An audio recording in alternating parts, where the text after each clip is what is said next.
Hey everyone, how's it going? Welcome back to Let's Play Final Fantasy VI. Last time, we were introduced to Terra here, our main protagonist, who was being controlled by the Empire with a slave crown. Terra is unique in that she has the ability to use magic.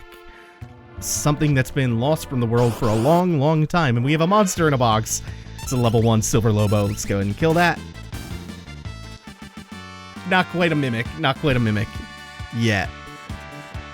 And the last time that there were magi around, they kind of brought the world to ruin. So Terra here was being controlled, she escaped, and then she was cornered and fell through a cave floor, only to be saved by our good buddy Locke here, who is a treasure hunter, not a thief. And he's also a member of a resistance group that goes by the name of the Returners, which is almost a cool name. Before we leave Narshe for Figaro, we can come up here for a couple of items, a potion, we got that ether, some of these pots restore health and MP. And if you want to talk to all of the scholars of the school here, you can also get some totally unnecessary combat tips before you head out onto the world map to head down to Figaro. So what we want to do is head southwest to that dot on the map. Oh, we got a leaf bunny! So cute. It's gonna die in one hit. We have not yet hit that ramp-up point. We'll get there in due time, but for now, there's going to be a lot of one-shotting happening. And that dot is right down here in the desert. That dot is Figaro Castle. Oh, we got 2 sand rays. This is cool. We can show something off. Something you can do with Terra is you can make her spells multi-target by hitting the right shoulder button after you select the spell. That's not quite going to one-shot them, but fire plus an attack from Locke will do the job. I love how swift it is.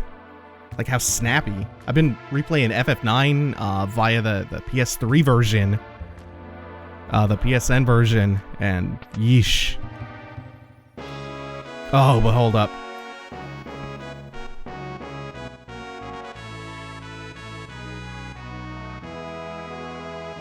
We're ready to leave at a moment's notice. I wonder what that could mean.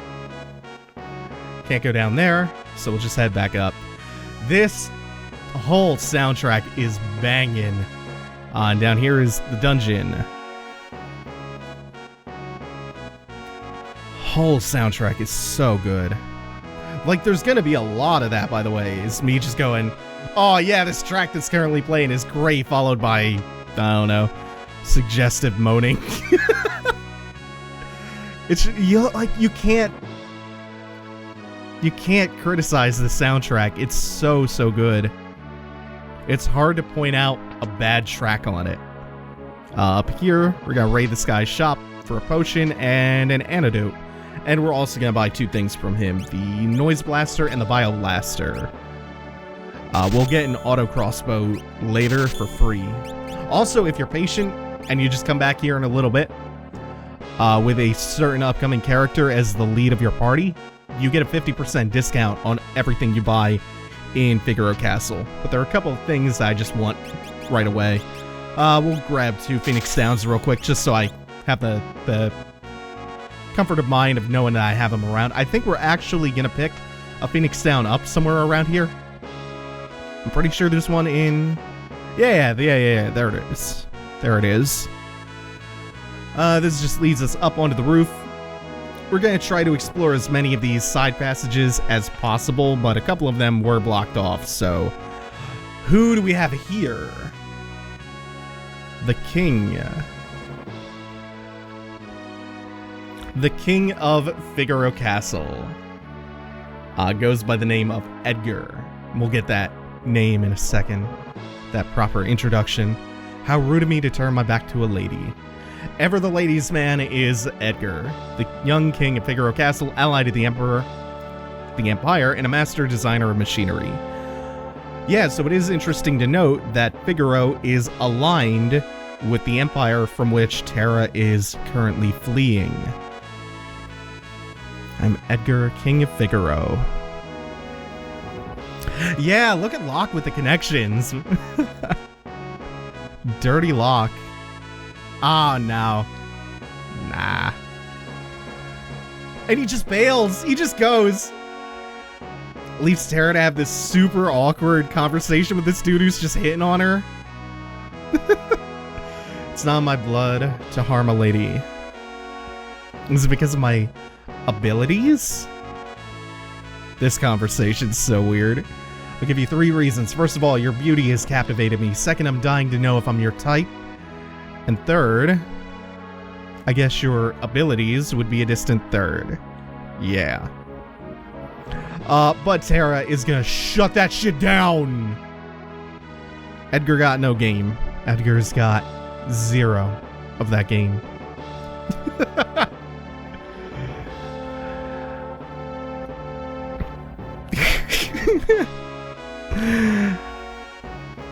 Also, for those wondering about the number in the title, this was originally released as Final Fantasy III in the US. That's because America got Final Fantasy I, but we did not at the time get 2 or 3 when they came out. So we then got Final Fantasy IV, but it was only the second game to be released in the States, so it was titled Final Fantasy II. We then again didn't get 5, but we did get 6. So they just labeled Final Fantasy VI as Final Fantasy III in the US because it was the 3rd Final Fantasy to come out here. And then when Final Fantasy VII came out, they just dropped all attempts at avoiding confusion and called it 7. And really, in the attempt to avoid confusion for the whole, like, branding, marketing spiel, they created a whole fucking bunch. You can rest up here.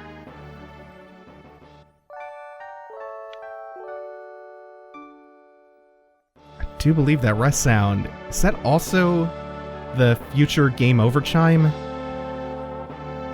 Huh, I actually don't remember. Okay, so, is it over here on the left? I think there should be a tower around. Oh, no, I can't remember. It's gonna be a little bit of that. Ah, here we go. So what we're looking for is, the High Priestess, who's over there on the left. He'd marry me when I get older. I think we just get a little bit of backstory from this guy. The Empire has smashed the 3 cities on the southern continent. It's just a matter of time till they come up here. And again, interesting to note that with all this tension, Figaro is an ally of the Empire. Edgar is a twin brother. He was such a nice boy, always thinking of his family. So we're going to learn a little bit more about Edgar and Edgar's lineage. And one of my favorite characters, too. Youth. Yeah, my favorite character, Youth. This episode, a lot of it is going to be about these two and the process of succession for the Figaro throne. The father was sick and dying, and it's not entirely clear how old they were when this little cutscene takes place. It's kind of odd. Edgar's twin brother who traded the throne for his own freedom. Sabin, yes! Yes, yes, fuck yes, Sabin. When he ran away, he was a sweet little child. So that's what they mean by he traded his throne for freedom. He ran away and has not been seen. It's on anything that moves. Edgar and Sabin's backstories, by the way, were written by the same person who wrote the princes in Xenogears, who wrote them in. Edgar and Sabin's middle names are where, whoops, I didn't mean to do that, are where the princes' names come from. Renee and Roni. Also, there's an indie wrestler who named his character after Sabin. His name is Chris Sabin. Oh, and as an aside, if you ever want to see the best fusion of video games and wrestling, watch Kenny Omega do Zangief's Ultimate Atomic Buster on an inflatable doll in the middle of a ring. It's fucking amazing.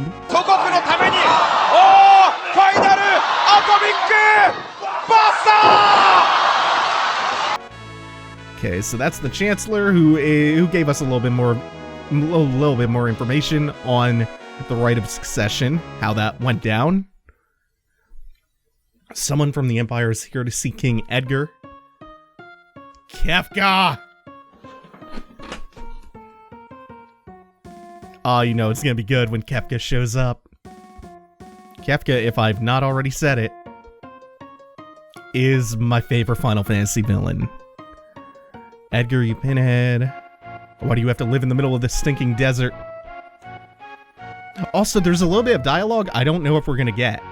I'm not sure how accurate it is, but a character refers to Kefka as the court mage of Emperor Gestahl. Love the boot polishing scene in the fucking desert. He gets sand on his boot. The iconic Kefka laugh. There it is for the first time.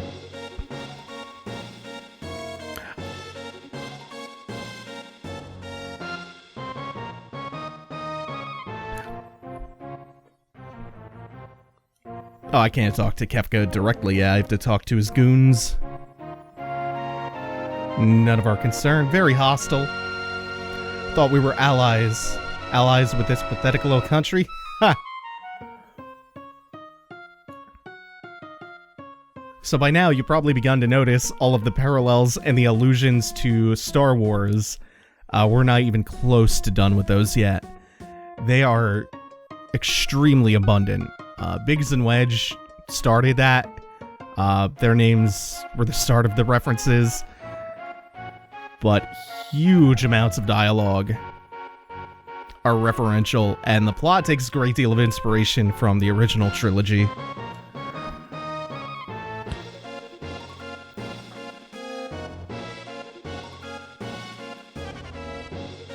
I truly hope nothing happens to your precious Figaro. Fucking Kefka's such a bastard. And you know what I love about Kefka? He loves it. He loves being a bastard. He loves being evil. He's so into it.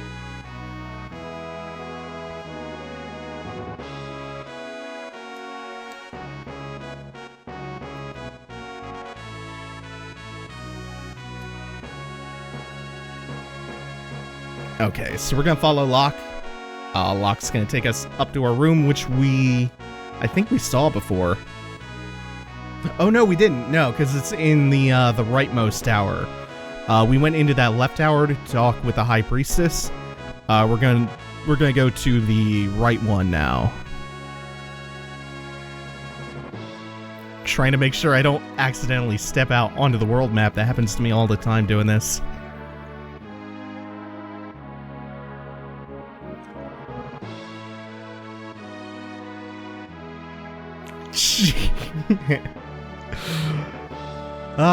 That always gets me. I find the cast of this game to be so charming. The returners, missed contact within that group. Yep. So there you go. Even the allies to the Empire, the allies of Figaro, are covertly working with the returners.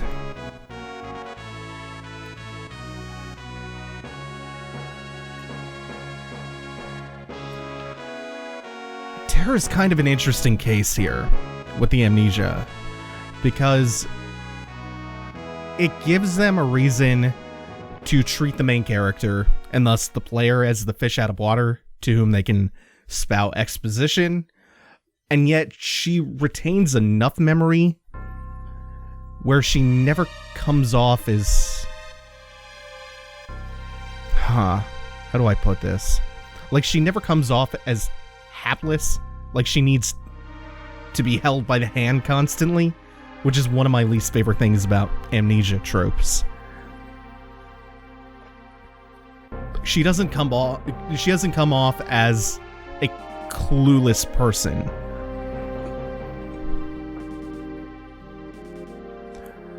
And fuck. Kefka has torched the castle. Kefka does not make empty threats. That is one thing you will come to know and appreciate about Kefka. No empty threats. Welcome to my barbecue. I'm sad we don't get the Kefka laugh. accompanying that little bit of dialogue. Okay, so who do I have to talk to progress this? Oh, it's neither of you.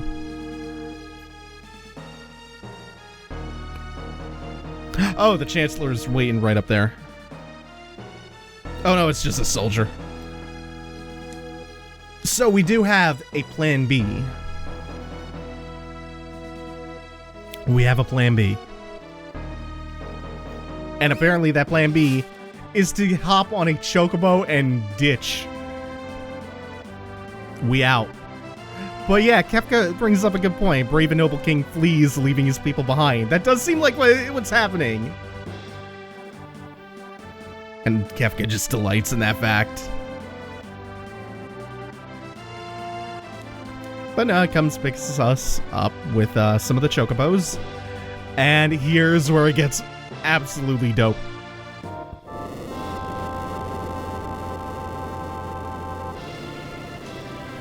Remember what the old man said in the engine room?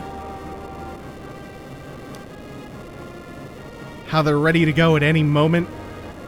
The castle is a desert submersible.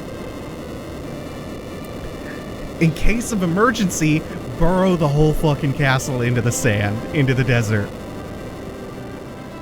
That's so cool. Oh shit, it's some of the Magicite armor. I keep calling it Magicite, I'm pretty sure it's Magitech. Yeah, the M-Tech armor. So these things look way more intimidating than the armor that we got to use in the beginning of the game. It's cool, it's no problem. They're actually kind of jobbers. Also, if you cast a spell with Edgar and Locke in your party before you progress to the next part of the game, this being the best occasion to do so, you get this scene of them freaking out that Terra can use magic. Kid seems loaded for bear. It's such a good phrase.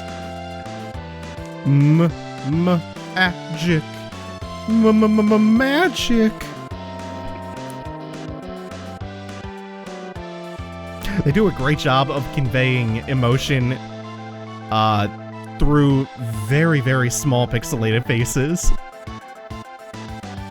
Like, they could have gone for larger, more detailed sprites on the Super Nintendo.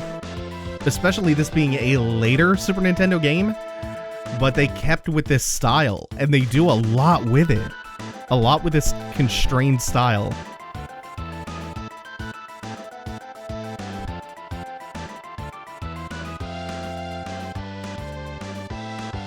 Okay, so we're all accepting of Terra. I'm pretty sure she just winked at them. Oh, shit! Stop swooning, you cowards. Okay, so Locke is gonna steal a potion, and this is what I did with Edgar, is I used Noise Blaster, which causes confusion. Confusion works really, really well in this boss fight. We're gonna roast them up. It looks like he lasered himself, and that's death. Yeah. Oh man, Confusion is clutch in this fight. And then the auto crossbow to finish it off. That's why I didn't buy the auto crossbow from the merchant before, because Edgar just comes with his own. Speaking of which, Edgar is the character that I was talking about, with whom, if you have him as the lead character in your party, you get a 50% discount at all the shops in Figaro Castle. I'm not sure if you get the same discount in South Figaro, which is where we're going to head to next, now that the castle is submerged. Was that an evil person? That's such a weird, wonky, clunky, stilted line. Someone I'd like you to meet. Remembers the returners? Yes, we know this all already. Our leader, Bannon, would certainly like to meet you. Bannon. That's who we're going to meet. I find it a little disconcerting how quick they are to embrace magic as a means to winning this war. disconcerting in the way of, like, those who do not learn from history are doomed to repeat it.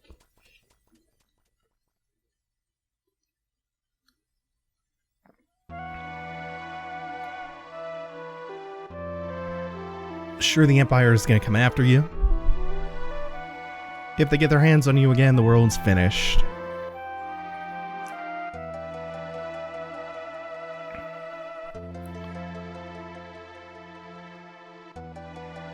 Now, why they think Bannon can help her find the truth about her powers or any of this? It's kind of an interesting question, one which we will hopefully find an answer to next time. For now, we got Chocobo, and we have a world map. That's gonna do it for now. Thanks for watching, everyone. Take it easy. Have a good one.